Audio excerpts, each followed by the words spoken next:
good chance if you're younger than 45 you would never heard of Alfred Hitchcock's movie Birds.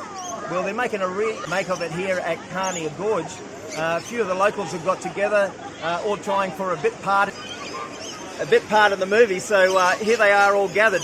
I haven't really got over my hatred of crows. They scare me to death still, but it might be cockatoos I'm fearful of next, and lorikeets.